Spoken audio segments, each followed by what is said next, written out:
നിങ്ങളുടെ ഇഷ്ട പരമ്പരകൾ എക്സ്ക്ലൂസീവായി സൺ നെക്സ്റ്റ് ആപ്പിലൂടെ തികച്ചും ഫ്രീ ആയി ഇപ്പോഴേ ആപ്പ് ഡൗൺലോഡ് ചെയ്യൂ. പാല് കുടിച്ചിട്ട് പോകും.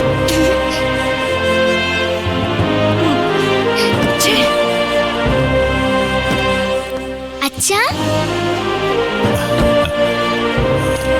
അച്ഛാ അച്ഛമ്മ എനിക്ക് എന്താ തന്നയച്ചത്? ഇതെല്ലാം മോൾക്കുള്ളതാ. ഹായ്. ഓ അച്ഛൻ.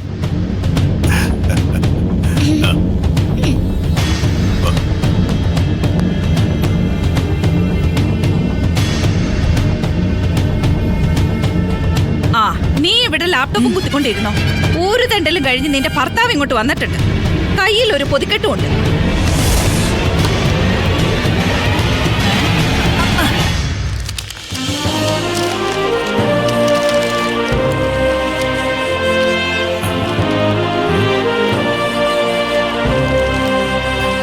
കഴിക്കുമോളെ.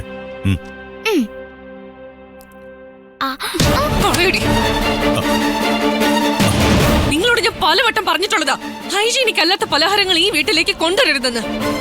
അതെ അതെ, ഒന്നാമതേ പകർച്ചവ്യാധിയുടെ കാലമാ. ഇതൊക്കെ കഴിച്ചിട്ട് കൊച്ചിന് എന്തെങ്കിലും സംഭവിച്ചാ ആര് സമാധാനം പറയും? സമാധാനം ഞാൻ പറഞ്ഞോളാം. എന്റെ അമ്മ ഉണ്ടാക്കി തന്ന ഭക്ഷണം 10-30 വർഷം കഴിച്ചവനാ ഞാൻ. അല്ലാതെ 5 സ്റ്റാർ ഹോട്ടലിലെ ഫ്രീസറിൽ വിറങ്ങലിച്ചിരിക്കുന്ന ഭക്ഷണം വാങ്ങി ചൂടാക്കി കഴിച്ചല്ല ഈ നിരഞ്ജൻ ഇവിടം വരെ എത്തിയത്. അതുകൊണ്ട് തന്നെ എന്റെ മകൾ എന്ത് കഴിക്കണമെന്ന് ഞാൻ തീരുമാനിക്കും. അക്ഷര,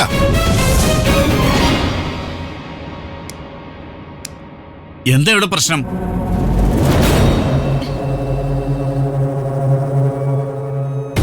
എന്താ ഇതൊക്കെ? അത് പിന്നെ മോളുടെ കൈ തട്ടി. അതെനിക്ക് മനസ്സിലായി. നിന്റെ വക്കാലത്തൊന്നും വേണ്ട അതിന്. ഈ സാധനങ്ങളെല്ലാം എടുത്ത് ടേബിളിൽ വെക്ക്.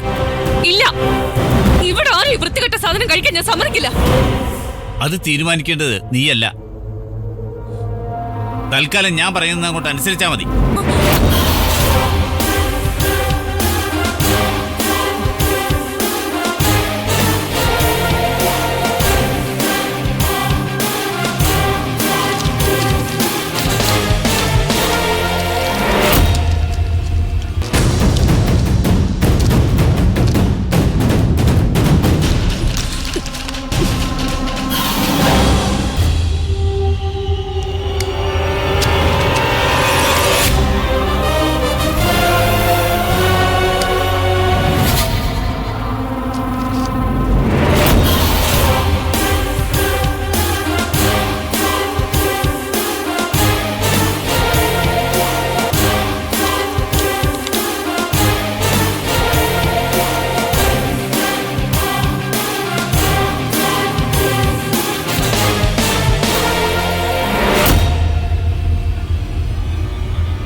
നന്നായിട്ടുണ്ട്, സൂപ്പർ. വീണ്ടും ഞാൻ അയാളുടെ മുന്നിൽ തോറ്റു. എത്ര തവണ തോറ്റാലും പിന്മാറരുത്. ജയിക്കുന്നത് വരെ പൊരുതണം. അല്ലെങ്കിൽ ആ കള്ളവണ്ടിയും ദേവൂട്ടി അമ്മയും ഈ വീട്ടിൽ വന്ന് താമസം തുടങ്ങും. സങ്കടം പറഞ്ഞ് ആ ദേവികയും പറ്റിക്കൂടും. പിന്നെ നിന്റെ അവസ്ഥ ഞാൻ പറയണ്ടല്ലോ. എനിക്കറിയാം, ഈയിടെയായി എന്റെ ഭർത്താവിന്റെ സ്വഭാവത്തില് ചില മാറ്റങ്ങളുണ്ട്. എന്നെ ഒന്ന് നിയന്ത്രിച്ചാ കൊള്ളാമെന്നും ഭരിക്കണമെന്നും ഒക്കെയുള്ള അയാളുടെ വ്യാമോഹം എനിക്ക് മനസ്സിലാവുന്നുണ്ട്. ദേവികയുടെ ഉപദേശമായിരിക്കും, അല്ലാതെന്താ. എന്റെ ഏട്ടൻ ഒരു പാവായതുകൊണ്ട് കണ്ണീരും പരാധീനതയും കാണുമ്പോ അങ്ങ് അലിഞ്ഞു പോകും. അത് മുതലെടുക്കാൻ അവരുടെ ശ്രമം. ഇതെല്ലാം കൂടെ കണ്ടിട്ട് എനിക്ക് ഭ്രാന്ത് പിടിക്കാം. മാത്രല്ല മോളെ, ഈ കൊടുത്തുവിട്ട പലഹാരത്തിൽ വല്ല കൈവിഷോ കൂടോത്രമൊക്കെ ഉണ്ടോന്നൊക്കെ ആർക്കറിയാം. പേടിക്കണം. ശത്രുക്കൾ ഏതു വിധത്തിലും നമ്മെ തകർക്കാൻ ശ്രമിക്കും.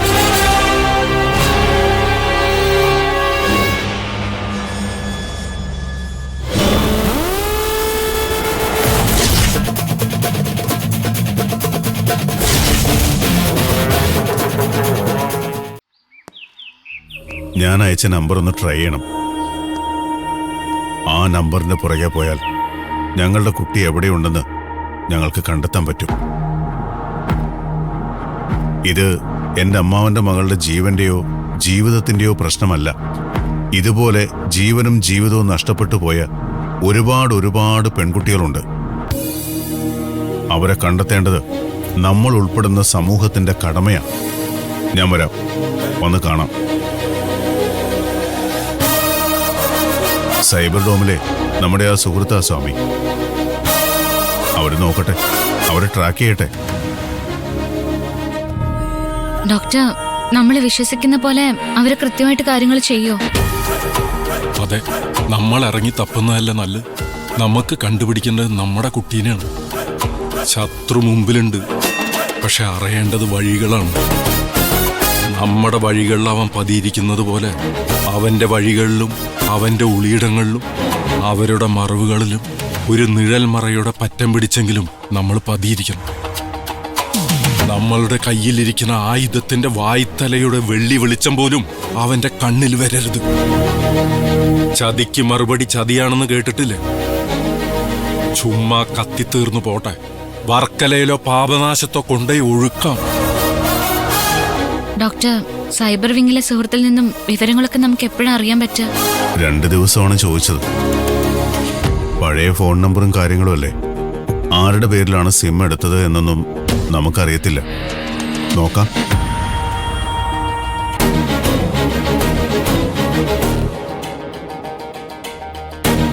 സ്വന്തം മകളുടെ അസ്ഥികഷ്ണങ്ങൾക്ക് വേണ്ടി കാത്തിരിക്കുന്ന ഒരു അച്ഛനുണ്ട്. മറുപടി കൊടുത്തല്ലേ പറ്റൂ. അത് എന്റെ കടമയാ.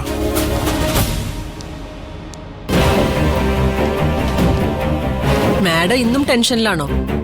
ഇന്ന് എനിക്ക് ടെൻഷൻ ഇല്ലാത്തത് ഒരിക്കലും ചേരാൻ പാടില്ലാത്ത രണ്ടുപേരും ഒരുമിച്ച് ജീവിച്ച മനസ്സമാധാനവും സ്വസ്ഥതയും ജീവിതത്തിൽ ഉണ്ടാവില്ല. ഫാമിലി ഇഷ്യൂ ആണോ?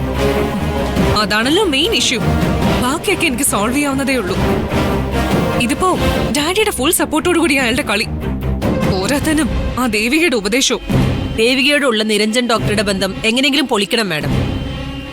ഹോസ്പിറ്റൽ സ്റ്റാഫുകൾക്കിടയിൽ തന്നെ രണ്ടുപേരെയും ചേർത്ത് നിറമുള്ള പല കഥകളും പ്രചരിക്കുന്നുണ്ട്. ഒന്നും മാഡത്തിന്റെ ചെവിയിൽ എത്തുന്നില്ലാന്നേ ഉള്ളൂ. ഡാഡിക്ക് എന്നെക്കാൾ വിശ്വാസം അവളെയും മരുമകനെയോ. ഒരു ബലത്തിലാ രണ്ടും കൂടി എന്നെ തോൽപ്പിക്കാൻ നടക്കുന്നേ. ആ വിശ്വാസം നഷ്ടപ്പെടുത്തണം മാഡം, എങ്ങനെയും. മാർഗമല്ല ലക്ഷ്യമാണ് പ്രധാനം എന്ന് മാഡം കേട്ടിട്ടില്ലേ? ഭഗവാൻ കൃഷ്ണന്റെ ഉപദേശമാണ്. ലക്ഷ്യത്തിലെത്താൻ കുറച്ച് വളഞ്ഞ വഴി ഉപയോഗിക്കുന്നത് കൊണ്ട് കുഴപ്പമൊന്നുമില്ല.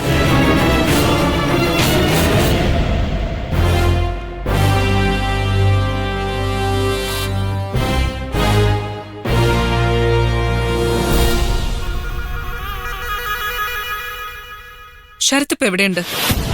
ഞാനിവിടെ ടൗണില്. എനിക്ക് ശരത്തിനെ അത്യാവശ്യമായിട്ടൊന്ന് കാണണം. ഞാൻ ഹോസ്പിറ്റലിലേക്ക് വരാം മാഡം. അത് വേണ്ട, ബീച്ച് റോഡിൽ നിന്നാ മതി. ഞാൻ അങ്ങോട്ട് വന്നോളാം. ശരി മാഡം.